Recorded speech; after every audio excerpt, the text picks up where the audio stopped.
upon it, and remember all the commandments of the Lord, and do them. And that ye seek not after your own heart and your own eyes, after which ye used to go a whoring. Now, brother, the Torah just told us that the children of Israel need to put fringes on the borders of their garments with the ribbon of blue. You believe that, brother? I have a prayer. You said what? I have a tallit at the house. You have a tallit? I'm not familiar with that. What is that? Prayer. Oh, prayer shawl. Okay. So, bring that verse back out again, because I want to touch on something, right? Because basically, brother, we got to be out here wearing our fringes every day. You understand? That's Torah, right? Read that again from the top.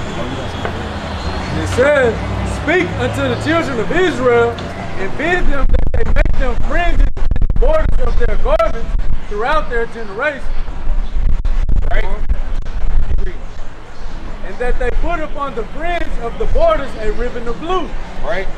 And it shall be unto you for a fringe, that ye may look upon it, and remember all the commandments of the Lord. You see that? It says that it shall be a fringe unto the nation of Israel, that you may look upon it and remember to do all the commandments of the Lord. Right? Hey, Paul told you that the law is spiritual. So one of the things that you have to understand about the Torah is that there's a spirit behind everything the Most High does, right? So if he told us to put fringes on it, this is obviously carnal, right? But there's a spiritual aspect behind it. It says that the nation of Israel will remember to do his commandments, right? Spiritually, that's when another brother, right, another Israelite who's unrepentant looks at your fringes, and he saw his cousin started wearing fringes, and he saw his co-worker started wearing fringes, and he comes up to you and says, brother, you know, I seen this brother and I seen that brother and I seen another brother wearing those. What is that? And then you say, hey, you're an Israelite according to the Bible. You have to keep the Lord's commandments. You understand? This is why we keep the laws of God. Because it says in Deuteronomy chapter 10, verse 12 on down, that this is for our good, right? The good of not us specifically, right? The good of the nation of Israel. That's what this whole Bible is about. It's about nation building. So we have to stop looking at our ways selfishly, right? Well, I kind of don't want to wear fringes today. Well, I kind of don't want to. Hey, I put my fringes on proudly, hoping that somebody asks me, why are you wearing those? And I can tell a brother, it's because you have to keep the commandments of the Lord. You understand? So that's why we got to wear them every day, man.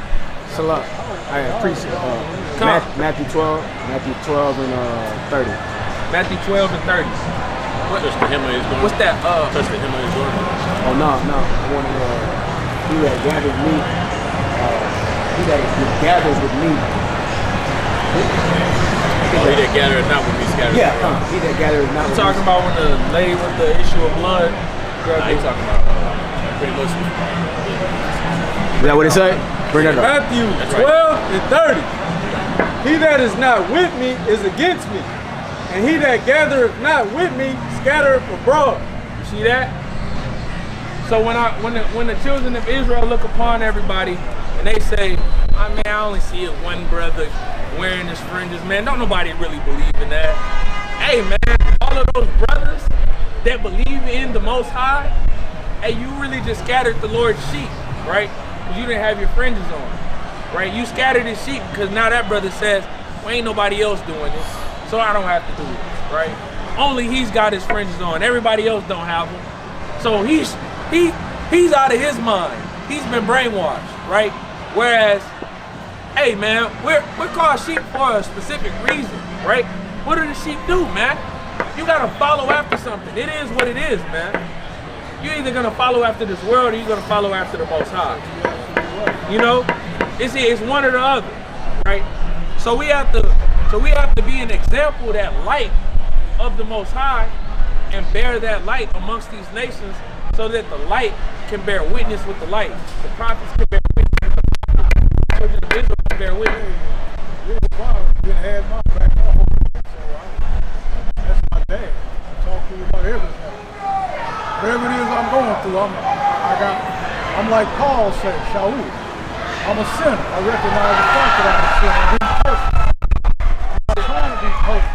I'm trying to be as best as he wants me to be. Sometimes I succeed, sometimes I don't. one thing I know, he's the king of the universe, and he ain't trying to keep me up.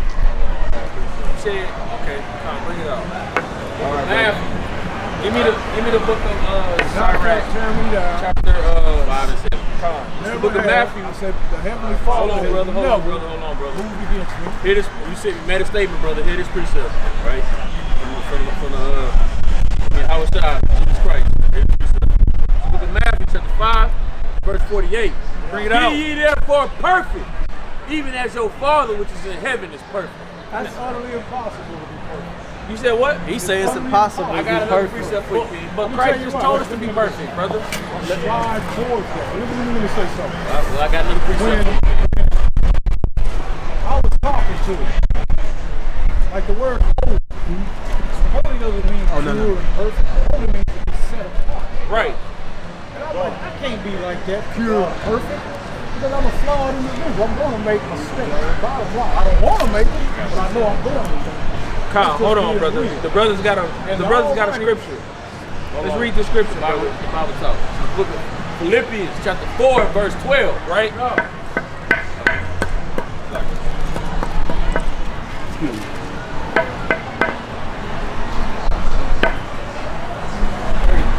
What? 3 and 12.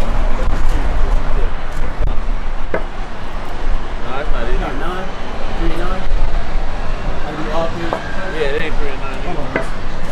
4 and 9 like this. No, 13. It's like it. 4 and 13. 4 and 13. It's the book of Philippians, the 4 verse 13. I can do all things through a Mashiach which strengthens me. So, brother, we kind of heard Christ say, "Be perfect as your Father in heaven." And then, right, we see that the scripture inspired by the word of the Most High, right, which according to you would be Torah, right, No, the entire Bible, which would be law, right? the whole Bible, I accept the entire Right. thing. It says, hey, man, it says, hey, you can do all things through Christ, brother. So when it says to be perfect, because you pretty much kind of gave the definition of perfect, but you said that you couldn't be perfect. But you said you could do something that meant being perfect. Perfection in the Bible is striving towards keeping the law of the Most High and the will of the Most High to the best of your ability. That is perfection. So you can be perfect, brother. Meaning that it don't take you nothing to put some fringes on, right? All praises. Give me that in Leviticus chapter 19. If it ain't Leviticus, yeah, precept. Precept? What you got, King? Second Timothy 3 2 and Timothy 16. 3 and verse 17. That the man of Yahweh may be perfect, thoroughly furnished unto all good works. See that, man? Hey, the men of Yahweh have to be thoroughly perfect, man. He's set apart. I'm set apart. All praise. Right, hey, being set apart is when I look at damn Babylon the Great. But you know, I'm different from them over there, you understand? Hey, on the Lord's Sabbath, right? Do you keep the Sabbath day holy, brother? I keep it set apart. Like right now, we're in Shabbat. We are in the Shabbat, right? All praises, brother. So what does that mean? How do you keep it set apart? I don't do the things that I normally do on other days. I focus on the Most High, on His Son, Yeshua. All praises, so you don't buy or sell. I go and get a banana, but I need to sell some meat. Yeah. Bring that out in Leviticus chapter 19. So that's what I want to get to the brother. Leviticus chapter After we 19. brought this out, right? At the end of the day, let me just say, I have a Hold on, wait. We're going to bring this out. I'm going to say something and then the floor is yours, brother. Bring it out. Book of Leviticus 19 verse 17. Thou shalt not hate thy brother in thine heart. Thou shalt in any wise rebuke thy neighbor and not suffer sin upon him. You see that, brother? I cannot hate you in my heart and I cannot suffer sin upon you, which is why I'm bringing out, brother, to put your fringes on, right? Hey, I own a clothing line, brother. You meet us here, right? Next week on Friday, hey, I'll give you a free shirt. With fringes. With fringes on it, you know? I have what's called it's like a t-shirt. The fringes come down on the side. I wear it sometimes like that. But at the end of the day, I know those fringes, I'm not being rude, it's not going to get me to the kingdom of the Most High. is not going to get you into the kingdom of the Most High. Character. But we just read those who do the will of the Most High will make it to the kingdom. What I'm saying is, what's outside of me is not going to change. What's outside of me goes to the fullest. The Ruach HaKodesh that He's putting within me, that seed, which is His character, which is developing in me. As long as I continue to strive, He knows when He's going to get me to that point where I need to be. I just got to keep doing what He wants me to do. Sometimes I do, sometimes I don't. But at the end of the day, where my heart is on His side, 100%, Him and His Son. That man didn't get on that cross and shed his blood for nothing. Give me the book of Hebrews chapter 10, right? Go ahead. Keep talking. It's about verse 26. Like Yeshua said, it's not what's outside of a man that makes a man unclean. It's what's inside of him. That's not what he said, but I know what you meant. I know what you meant, brother. He said it's not what you put in your mouth, talking about the washing of hands. They were getting into basically people weren't washing their hands. So he said it's not what goes in your mouth that defiles you, right? But it's what comes out. Exactly. It's that right. That character, his perspective on things. I'm blessed by him because he would change my whole life. Look at Hebrews chapter 10 verse 26, right? For if we sin willfully after we have received the knowledge of the truth, there remaineth no sacrifice for sin. So look, what else? So what do you have to look forward to? Read. Well, the thing is because brother, you made a statement and you said that, you know, ultimately this isn't what's gonna stop you from getting to the kingdom of heaven. No, you're right. Actually, it's not gonna stop you. You're gonna make it to the kingdom of heaven. It just, you know, you're gonna be the least. You understand? It wouldn't matter to me if I got the crumb or the crumb in the kingdom. I'm in the kingdom. It's better than this world out here. But at the end of the day, what I'm saying, crumb of the crumb, brother. If He offered me the crumb, hey man, give me Ecclesiastes 9 and 10. Better than this give me Ecclesiastes 9 and 10. Bring that out. Keep reading on that. Cause hey, brother, look, listen. This is what you have to look after. Right? Read. But a certain fearful, looking for of judgment and fiery indignation, which shall devour the adversaries. See that? Keep reading.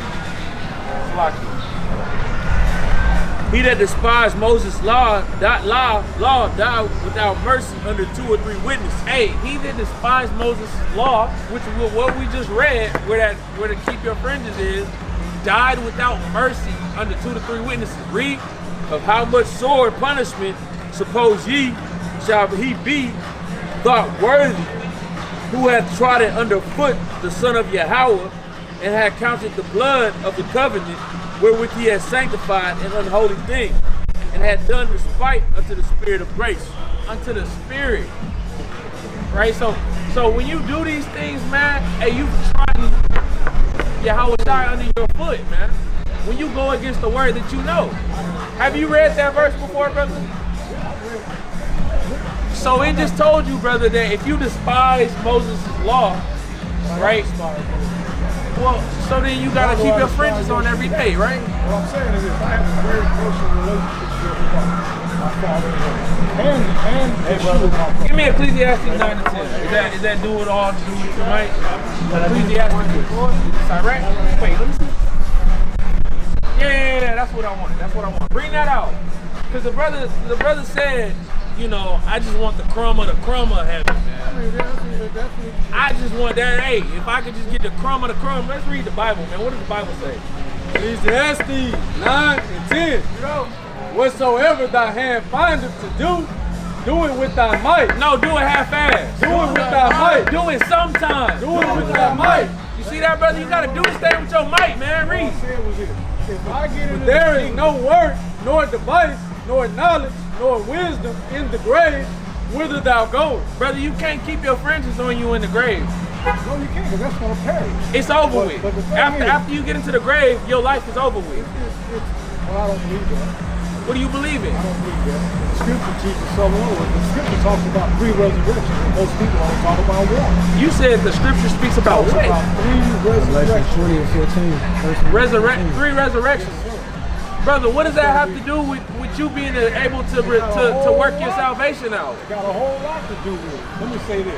The Creator is not trying to save this world right now. He is more than capable of doing that. Hey, the world that he's saving is the world of Israel. That's right.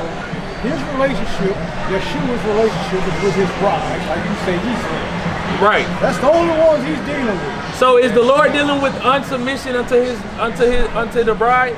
Is he dealing with that? Those who don't want to submit and hearken to his word? Is the Lord dealing with women that kind of want to do what they want to do sometimes, and sometimes they'll make me a sandwich when I say so? Hell no. That's even the something I'm not even dealing with. What I'm saying is, like my parents growing up, there's rules to the household.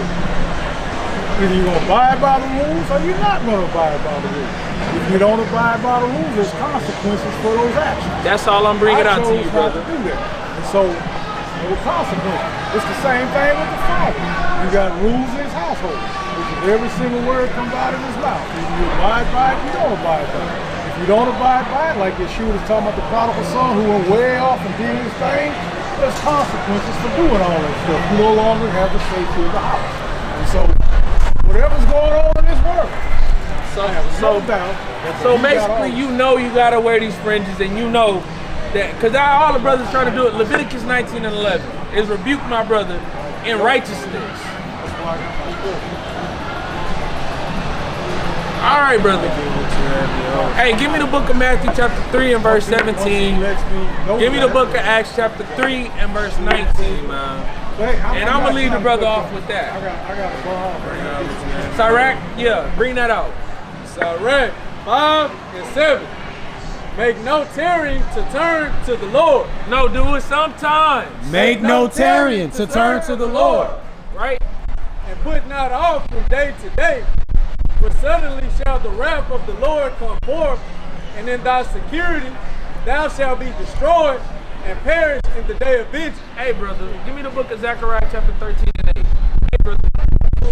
Almighty, I've been through a whole lot. He's taking me through a whole lot. He doesn't focus on I hear you, brother. That's why we out here bringing, hey, a man's going is of the Lord. Right? The Lord might have, hey, the Lord wanted you to hear that you need to keep your fringes